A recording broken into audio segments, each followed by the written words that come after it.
আমি ফণীভূষণ পাত্র পূর্ব মেদিনীপুর জেলা তথা এই বাংলার ৫৫ বছর ধরে সাংবাদিকতা করছি।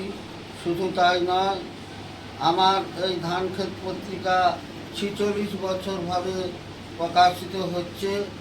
ইতিপূর্বে ১৯৭৯ সালে আমি এই পশ্চিমবাংলার বুকে যাত্রা সংখ্যা করেছিলাম। সে সময় সেই যাত্রা সংখ্যা সহযোগিতা করেছিলেন মাননীয় প্রয়াত অভিনেতা শান্তি গোপাল, বীণা দাশগুপ্ত, বেলা সরকার, ছন্দা চ্যাটার্জি এবং গোরাচাঁদ রায় ছিলেন যাত্রার মালিক। তাদের সহযোগিতা, ভালোবাসা, স্পর্শ পেয়েছিলাম। আজকের দিনে আমি এমন একজন নাট্যকার সুকান্ত মুখার্জিকে পেয়েছি, যার নাটক নির্দেশনা আমার হৃদয় স্পর্শ করেছে। আগামী প্রজন্মের মানুষের কাছে তিনি একজন উল্লেখযোগ্য নাট্যকার এবং যাত্রা জগতে সাফল্যমণ্ডিত করবে অনস্বীকার্য। আমি তার দীর্ঘ জীবন কামনা করছি।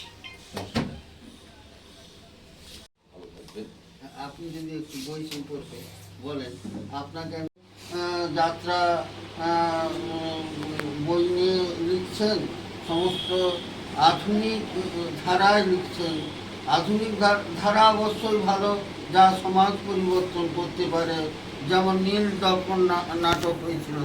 আমি আপনার কাছে জানতে চাই, কেন আপনি ঐতিহাসিক নাটক লিখেন না, অথবা প্রেমের নাটক লিখেন না?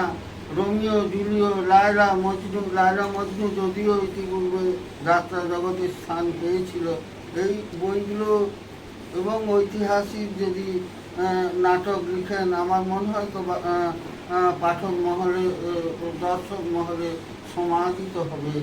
এ সম্পর্কে আপনি কী ব্যাখ্যা দিবেন আমার কাছে বলুন। দেখুন, রোমিও জুলিয়েট তো আমার নাটকের মধ্যে এসে যাচ্ছে, সেই প্রেমটা আমাদের নাটকের মধ্যে এসে যাচ্ছে। ১ নম্বর। ২ নম্বর হচ্ছে যে আপনার ঐতিহাসিক বই লিখি না বলতে, ঐতিহাসিক বইয়ের মানুষের চাহিদাটা কমে গেছে এবং কতটা দেখছেন। তবুও আপনি যখন বললেন, আমি মাথায় রাখলাম, আমি লেখার চেষ্টা করব। যদি মানুষকে আবার ঐতিহাসিক বইয়ের মধ্যে ফিরিয়ে আনতে পারি, দেখা যাবে। এগুলো বক্তব্য শেষ না।